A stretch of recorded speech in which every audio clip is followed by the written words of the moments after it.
welcome to session 8. This one's going to be about launching and recovering by popular request. So launching is where we stick the boat in the water and go sailing, and recovering is when we take it back out of the water after we've been sailing safely, if we can. There's a lot of factors to consider. So every time you do it, it will be different. So for example, we've got the wind, we've got like the tide, whether it's going in or going out. We've got the water level, so depending on the tide height, the geometry of the slipway actually changes. And we've got like different types of boats. I've also got the fact that a slipway is really, really narrow. So I guess it's not like a beach. It's like a target that's like one boat length that you have to get to safely. So every time we do it's different, and it is quite difficult. So it's worth thinking about a lot. Here's my dagger board, and this was new like last year, and this is where I've crashed it into something. And this is what hopefully like this session will help you avoid.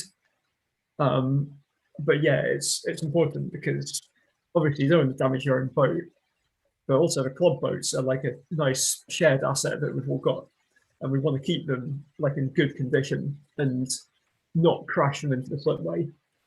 And not just that, if we do that, it causes embarrassment, and if we get it right, it's a good opportunity to show off our awesome seamanship. Okay, next. So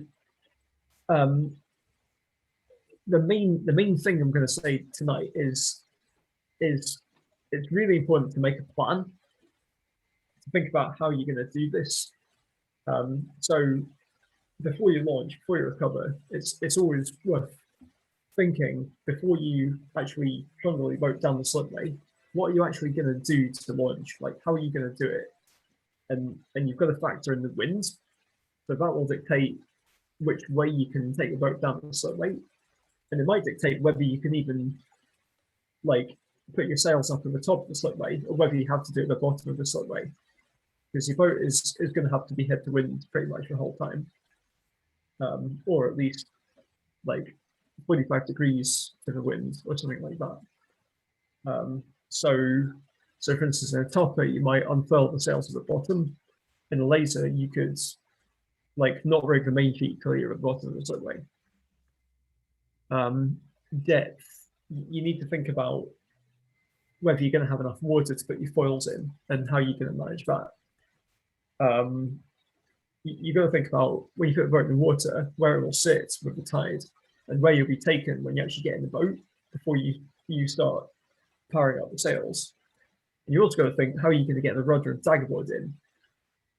But hopefully this session will like explain like how to do most of that.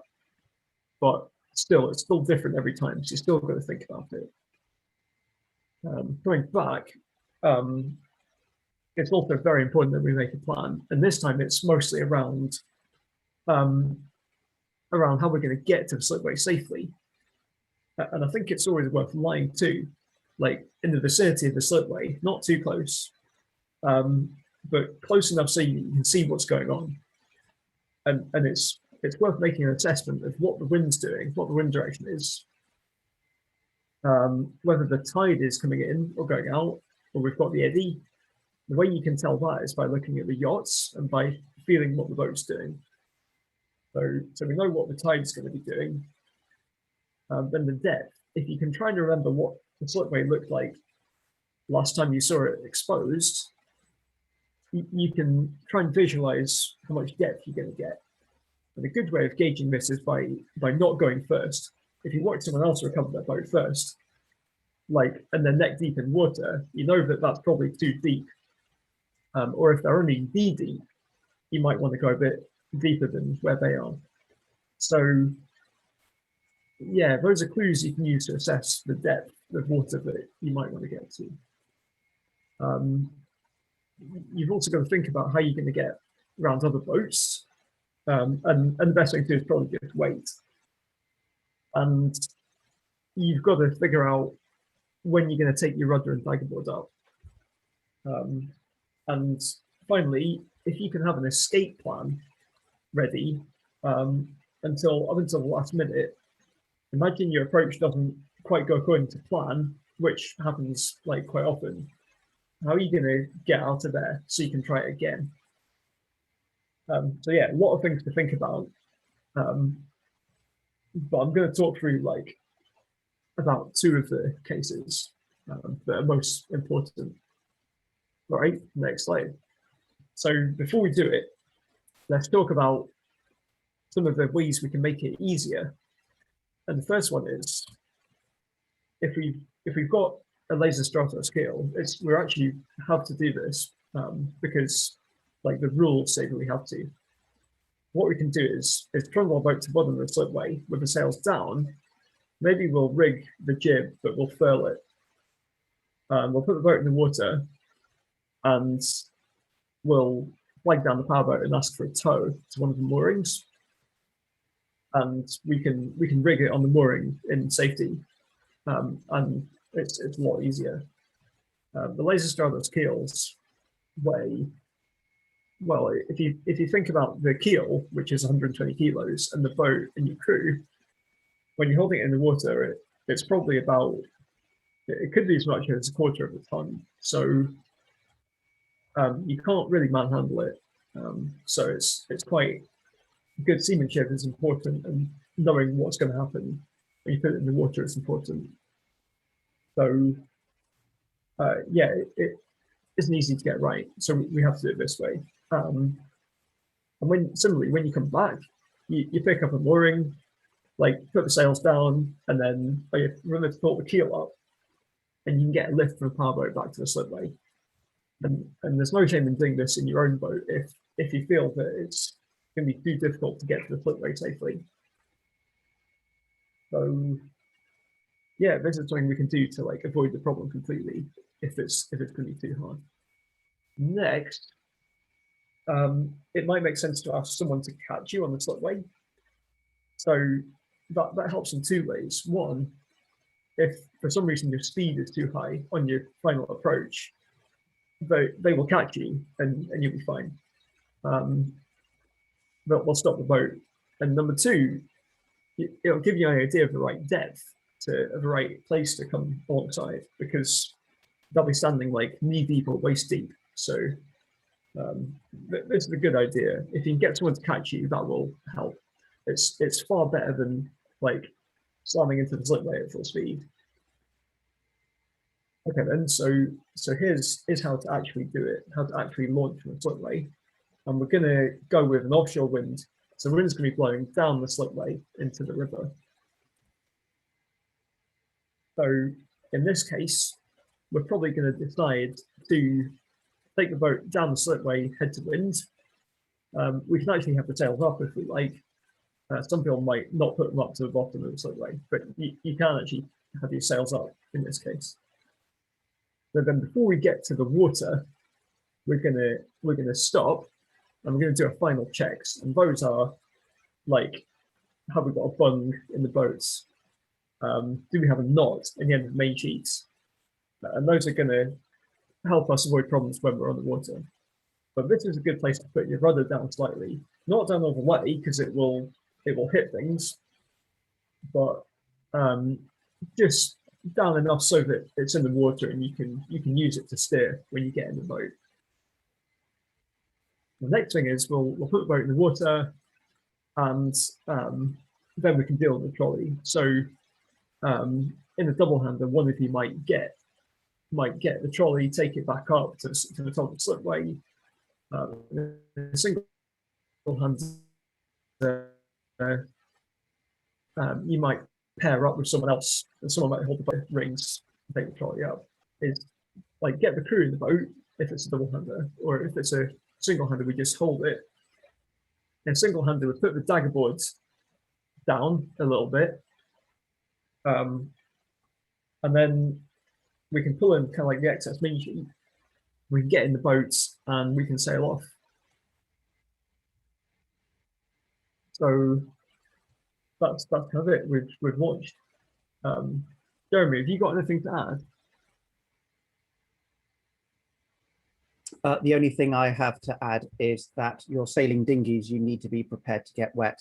Gurmuk had the driest experience last weekend with Bryce about how to rig a bosun, which actually was not how to rig a bosun, but that's a different matter. But everyone needs to expect that they're going to get wet, at least from their knees downwards, if not from their waists downwards, because it's not just about rigging for your own comfort. It's about rigging to protect the equipment. Because John's been very polite. What he's basically saying is that if you damage club equipment, you end up with a grumpy Jerry, and that's not an attractive experience. Because poor old John's usually the one who gets moaned at. So, that's all I will add. Yeah. And Jeremy, just to add, the reason I stayed dry was because Bryce actually dived into the water and was prepared to get very wet. Indeed, but yes, unlike previous experiences that you've had, but people should be prepared to get wet, and also just to use the slipway as a friend when you're launching the boat and you're rigging it. So it is there to be used, but just work as a team. Over to you, John. Yeah, cool. Yeah, I think we'll cover some of the things that you and Bryce did the other day, and you might be able to spot what Bryce could have done differently that would have made more sense. But we'll get to that bit very shortly. So, right, holding the boat in the water,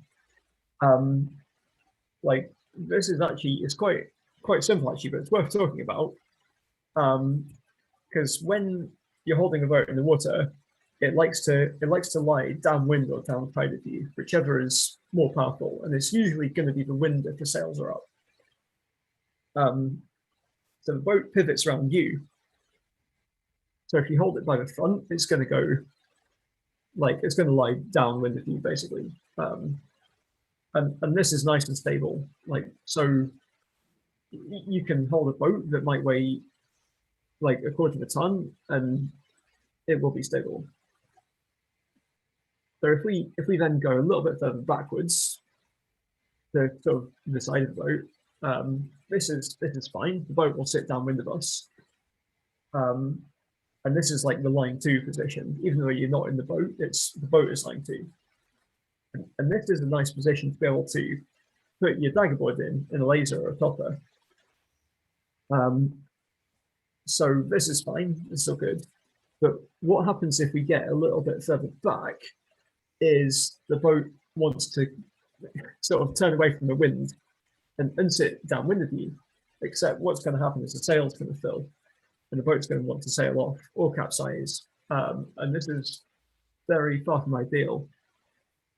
So when you launch your boat, if you forget to put your rudder down a little bit, you might be tempted to go to the back and sort it out. You can get away with that if you're very, very quick, but if not, then the boat sails off. So this is why you might want to think about putting your rudder down a bit before you launch. But sometimes, it's possible to mess this up even more by standing on the leeward side of the boat. And this is really bad because not only is this unstable, the boat wants to go in either direction, it's also harder to balance the flapping sail. And it might actually this boat will turn around and capsize on top of us probably. So the message here is don't get out of the leeward side of the boat, get out of the windward side of the boat, and don't hold the boat on the leeward side, hold it on the windward side. Gunmerk, you might notice that Bryce got out the leeward side. All right. Yeah, next one. So now we're going to talk about how to land on the slipway with an offshore wind. And this is one of the nicer conditions. So do you remember what I said earlier about what to do, the first thing? What is this guy doing, this sailor? What are they doing in this position? and why?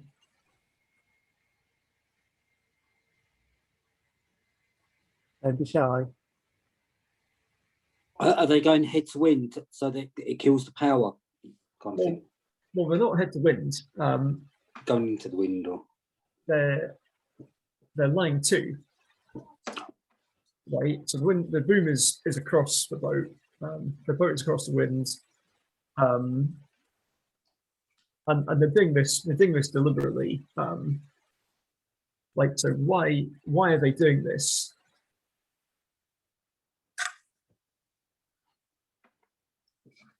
to stop and assess the situation? Yeah, exactly. This is like highly recommended. So if you just stop and think about your approach, this is really good thing to do. So now we're going to plan the approach. So when we want to get to the slopeway, what point of sail do we want to be on?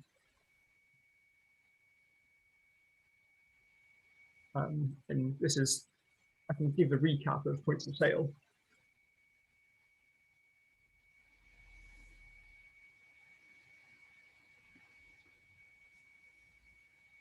Close hold. Well, possibly, but then if you get too far away from the wind, then the only way of getting to the slipway is to have to tag. So close hold is not ideal, but you can do it. Yeah. What else?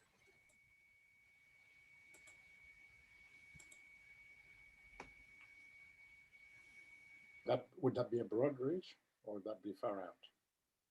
Okay, you want to use a close reach, and the reason A is close reach, okay. yeah, cool. In these directions, these are the only directions where we can stop the boat under control.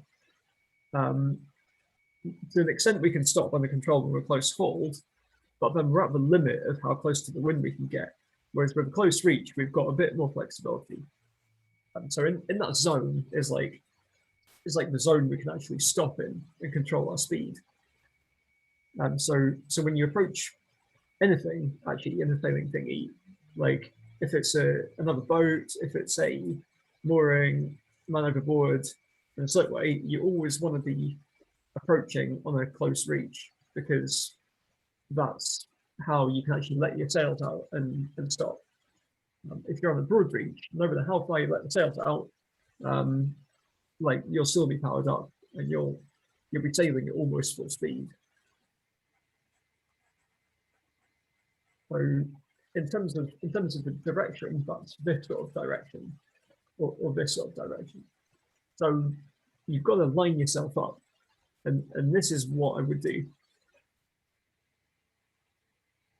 So I'm gonna go to the start where I can approach on a close reach. Then I'm gonna control my speed. I'm gonna sail very slowly. The sail's gonna be flapping pretty much all the time here. And I'm gonna just sail forwards as slowly as I can on this close reach. And when I get near the slipway, I'm going to choose a point to get to on the slipway where I think the depth is appropriate. So maybe I'll be like waist deep. Then what I'm going to do is I'm going to take my daggerboard up just before I actually hit the slipway. Bear in mind I'm going so slowly that I have enough time to do that. And then I'm going to jump out. So, like, does that make sense? Or okay. Wicked. And which side of the boat am I going to get out? Windward. Windward side. Brilliant. Okay. Jeremy, have you got anything to add? No, but I will give you your 15-minute time warning. Thanks. We're doing pretty well then. Okay, let's carry on. So then this one is a lot trickier. With this situation, the wind's blowing, like the wind's kind of helping us get away from the slipway. So it's helping us stop. But when we've got an onshore wind, it's going to be blowing onto the shore and it's going to be making it hard for us to stop. So Yeah, all right. What is this person here doing? Come on, guys, it's not a trick question. Yeah, Still line yeah. two. Line 2? Line two. Yeah, that's it. Why is he line 2? Or she? He's preparing his plan to come in. Yeah, he's figuring out the plan. Yeah. You know, judging the wind, the tides, figuring out like where he actually wants to get to on the slopeway. So this step's quite important. So now we're going to do that. We're going to figure it out. The first is a lot of extra things we've got to think about. Can we get to a slipway on a close reach?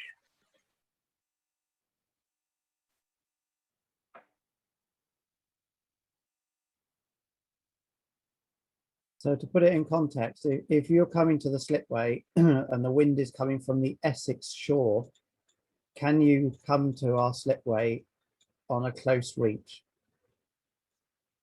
Yeah, Gilbert's shaking his head. No, you can't do it. That's because you'd be approaching from the wrong direction. And if you tried to do this, you'd be in the mud. So that won't work. And to do it, you would have to be in this yellow area. Yeah, so if you're in this yellow area, you can approach this point on a close reach. But that yellow area is in the mud. So it's basically not really possible. So we've got to do something radically different if we're going to be able to approach the slopeway and not crash. So like what's going to happen to these boats like in like about 10 seconds time? They're going to hit the end of the slipway, or they're going to go straight past it, one in the centre. Yeah, well, they're all gonna crash into the slipway or the mud. So the mistake they've made is they haven't thought it through. They've just tried to sail straight in full power, and yeah, they're all gonna crash and like damage equipment, and it's gonna be embarrassing. And yeah, so what would you do?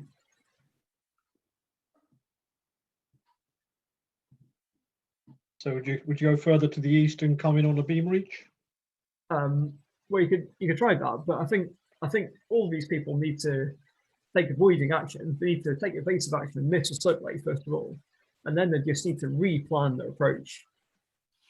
They need to escape first. They just need to rethink it, because what they're trying isn't going to work at all. Like, so as I said here, like completely abort the landing attempt. Yeah, but definitely, yeah. Yeah, abort. Yeah. And it's seeming like to do that.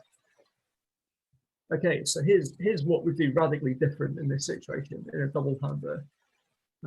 Jeremy, feel free to say anything you like at this point, because I know you do this a bit differently. So what I'd recommend is picking up a mooring near the slipway, upwind of the slipway actually, and then you can drop the mainsail. And the idea is to sail under the jib, but here you've got, this is like the ideal place to like pull your rudder up, and if you want to pull your centerboard up a little bit as well, or if you've got a keel, hoist the keel up, because that takes a lot of time.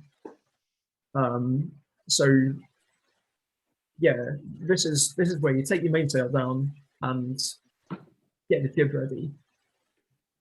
So the idea is to gently sail in under the jib. The jib isn't very powerful, and then you can come next to a slipway and get out. And because you're going downwind, you don't need your centerboards down. Well, certainly not all the way. Now, sometimes the jib on its own can be quite powerful actually, and it will give you enough force to crash into the slipway. But what you can do in that situation is take the knots out of the end of the main sheets, and then don't pull the, sorry, not the main sheet. Take the knots out of the end of the jib sheets, and hold the jib sheets from the opposite side of the jib fairleads. So you can actually let the jib fly forwards to flap and depower if you need to dump the power from the jib. So that's what I would do. Jeremy, have you got anything to add to that? The only thing I would add is in a Stratos keel, the club rules are that you pick up a mooring and you'll be taken in under the powerboat. I would also say that if you are nervous about bringing a boat in, a double hander especially, with the wind behind you, then pick up a mooring and get the safety boat to take you in if there is one. Where John has put lift the rudder, what he really means is you lift it halfway up so that it is less likely to hit the slipway. Again, the other thing that you'll probably see Ed do more than me is he will slowly slither out of the back of his boat with his feet dangling in the water, so that as he approaches the slipway, his feet will touch the slipway before the boat will, and that protects the underside of the boat. And with the centerboard, I always say, as David will hopefully remember from when he and I had a little sail around in my boat, his responsibility as crew was to be in charge of bringing the centerboard up and to operate the jib. If your jib isn't a furler, then you can just, as soon as you get close to slipway, you can let it go. But just remember that it flapping in the wind will still give you forward motion, which is why the helm, if possible, needs to leap out of the boat with swiftness and fleet of foot. And then what you can do is you can wrap the jib around itself, which is what you do with a bosun, so it doesn't then carry on flapping. And that just makes your life quieter and easier when it comes to taking the boat up the slipway. That's all I'd say, John. All right, cool. Yeah, so how I do this in single hander is a little bit different. Although there is kind of like an equivalent you can use, but it's a bit fussy. I'm just going to tell you what I would do. So it's all about slow speed boat control, and this is good. Essentially, it's about how you control the boat when it's lying to, and it's really useful for things like the footway and seamanship stuff. But it's also really good for racing. So if you can get good at this, it's like fantastic. And I bet even Ben Ainsley will be practicing this. So back to the basics of line two. For line two, you point the boat like a little bit towards the wind. It's mainly across the wind, but slightly towards the wind, not head to wind. When you head to wind, it's harder to get going again. But yeah, in the direction that's here, this is where you want to be. And if you let the sail out until it flaps completely, there's no power in it. That's how you stop the boat. The boat will just eventually come to a stop. So that's line two in a basic sense, but there's a lot more we can do to be in even more control of the boat. And the first thing is to remember that we actually want to stop properly. And this kicker, which is holding a boom down, is not really helping us stop. It's actually transferring some of the power from the rig to the boat, and we don't want that. So if we let this off to the loosest possible setting, we're not going to de-rig it. We're just going to let it be quite loose. That will hopefully eliminate the rest of the power in the rig, and you'll stop better. Next thing, if you think you're coming into something too fast, please don't try and come into something too fast in the first place. But if you are, you can actually push the boom out, and that will stop the boat faster. So this can be useful if you're in a bit of a situation where you need to stop a bit faster than normal. Of course, the heavier your boat is, the more momentum it carries. So next, I'm going to tell you how to actually move a line two. This is quite cool. So if you pull the sail in a little bit, and then immediately let go, you'll get a little bit of forward momentum. And the sail doesn't need to fill. If the sail fills, you're probably going too fast. But what we're doing is pulling it in so it constrains the flapping a little bit, just to push the boat a little bit forwards. So you sheet in and then let go after maybe like a second. And this will give you a little bit of forward speed. So this is useful for drifting forwards towards things. And we can also drift sideways. So if we take the dagger board up, the dagger board is the only thing preventing us from drifting sideways when we're lying to. So if we take it up, the boat will drift sideways. So what's nice is we can maneuver very, very slowly in one of these directions. And this is quite useful for getting towards the footway slowly. And of course, if we want to, we can put our legs in the water and figure out whether we're deep enough yet. So I highly recommend doing this, and I also recommend practicing. So you go to one of the moorings, lie to, and try and get to a mooring downwind by using your main sheet and centerboard without actually sailing there. How can you get there sideways? So this is what I would do. I would probably do a planning stage about here, maybe, or anywhere. But if I start here, I can lie to it. I can lift the rudder in preparation. So like some of it will be in the water again, but enough to steer, but not enough to be able to really like hit things. So then what I can do is I can sail to this place here and lie to. But I'm going to do it very slowly. So then you want to kind of slowly drift into the place you want to get to on the slopeway. And imagine if you get to here, the final bit might be well downwind a bit. And if you take your dagger board out, you'll drift downwind. So at this point, it's great because like none of the foils are really in the water, and we're getting to where we want to be.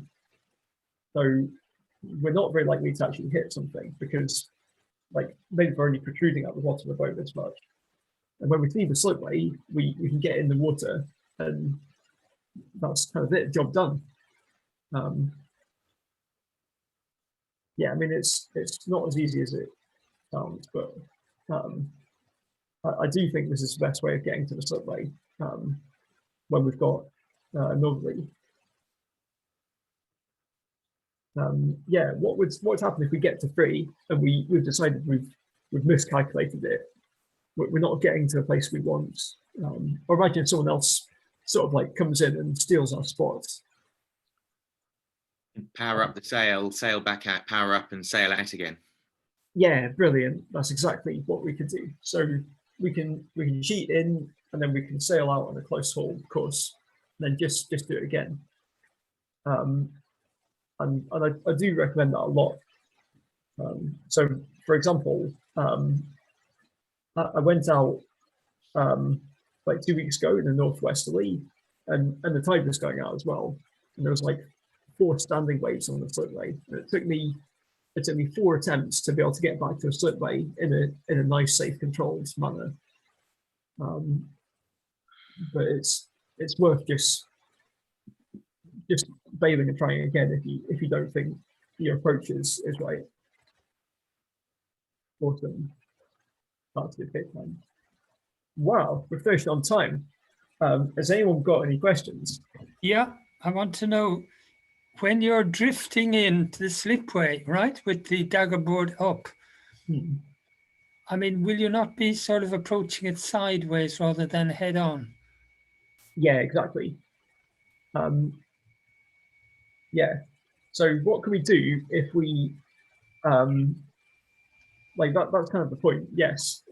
And that's the idea. So if we went head on, we'd power up, and that wouldn't be good. But because we're doing it sideways, we're lying to the whole time, and we're coming in very, very slowly. So what can we do if we decide we're drifting sideways too quickly and we want to go? Well, we want to stop drifting sideways and go forwards more. Put dagger board down. Yeah, just put the dagger board down a bit. Yeah, super. All right then. So if we haven't got any more questions and we've got a little bit of time, I have. go on. I have a question. So, guys, when you're coming into the slipway, and John has shown you methods of how to come in, what other decision are you going to make about the slipways that we've got? And by that, I mean, we focused on the long slipway, but don't forget, we actually have a short slipway at Erith that when the tide is in enough, you can also use. And so underneath underneath John's notice that says wind, tide, depth, and so on, there is the short slipway. There we go. Yeah. So don't forget that that can also be used if the tide is in enough. There is no reason for you to always have to approach the long slipway, especially if someone has decided to snaffle your spot on the long slipway and you can't be bothered to wait because you need a wee and you're in a dry suit and you want to get in a hurry, then use the short one. The other thing that I know John has a slide for, but I will mention it just because it's quite useful, is that around the slipway, close to the slipway, the mud is relatively hard. So don't go too close to the clubhouse because that's where the club ship used to be, and you will sink in that mud because that's its mud berth. But further away on either side of the slipway, you will go up to probably your calves in mud before it goes hard. And as you get further down the slipway, the mud is harder at a more shallower depth. So feel free, if you've cocked up or you don't want to go on the slipway, you can